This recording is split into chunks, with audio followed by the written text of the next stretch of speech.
Hi, my name is Christopher Paolini, and I'm the author of The Inheritance Cycle. And I'd like to tell you about some of my favorite fantasy books, and hopefully you'll enjoy them as well. The Alex Rider series by Anthony Horowitz. It's a young character, Alex, and he gets to do a lot of cool stuff that I think every 14, 15-year-old wishes they could do. I know I wish I could have done this stuff when I was his age. But at the same time, he is still, a young man growing up, and he's dealing with some mysteries in his own family, figuring those out. So it's a good, fun read. Each of the books is easy to get through, and there's a good number of them. So if you like the first one, you can just plow through the rest of the series. The Fablehaven series by Brandon Mull. The Fablehaven series is about this boy and this sister who go to this little farm.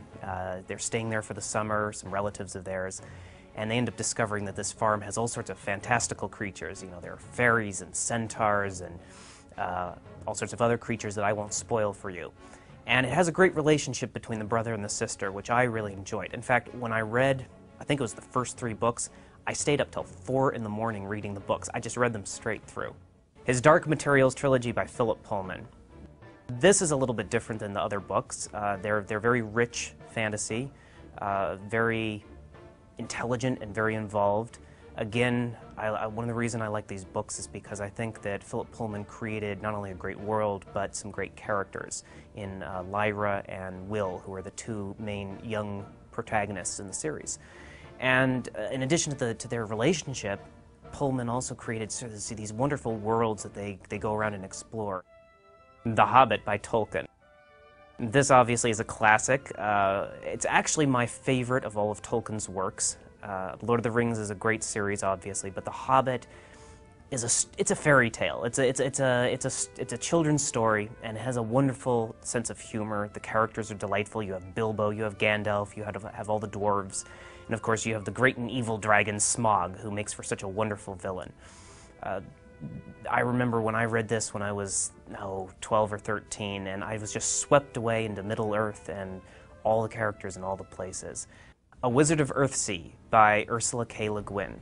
It's a really classic tale, though, of a young hero going out into the world and trying to make a mark for himself, and he ends up sort of in his own arrogance and pride, causing a lot of the problems that he then, as the hero, has to go solve.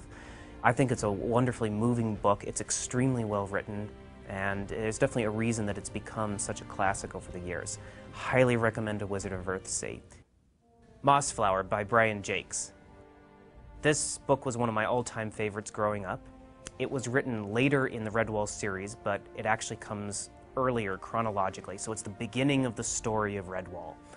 And it's a great world. I mean, it's all with talking animals, and the hero is Matameo, I believe, who's a mouse who comes into this strange land which has various villains and bad things going on. But he has a sword and has all these adventures. And again, if you enjoy this, there's a huge series after it. The characters are great, and Brian Jacques was a wonderful writer in describing physical sensations. So you get to have these amazing descriptions of feasts and clothing and all sorts of other things. I still wish I could sit down at one of the feasts in one of these books because they were so delicious, or at least they seem so delicious. In fact, now I'm getting hungry even thinking about it. A Wrinkle in Time by Madeleine L'Engle. It's really about, it's about many different things to many different people, I think, but I like it because it has a strong female main character. And it's about finding your place in the world and not being afraid to be different, even when everyone else is doing something else.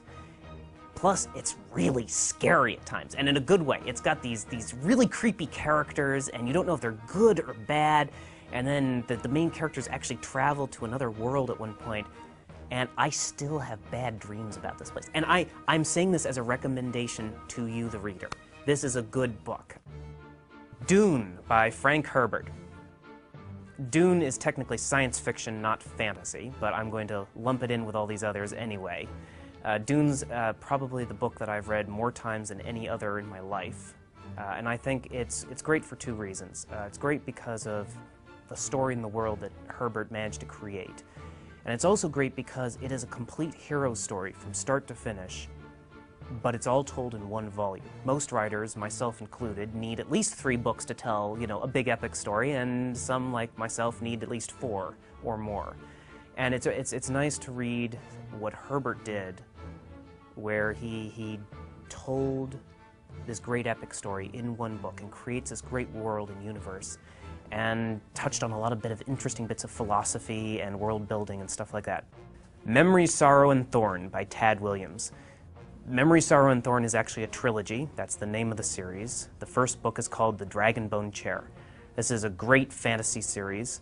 It is a little more complicated and involved. Again, if you've read Tolkien or you've read Harry Potter and you're looking for what's next, what's the next step in my reading adventure in fantasy, I usually point people toward Memory, Sorrow, and Thorn.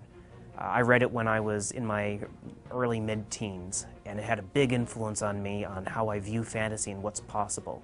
It's also one of the series that I believe I've read that helped inspire George R.R. Martin to write the Game of Thrones series.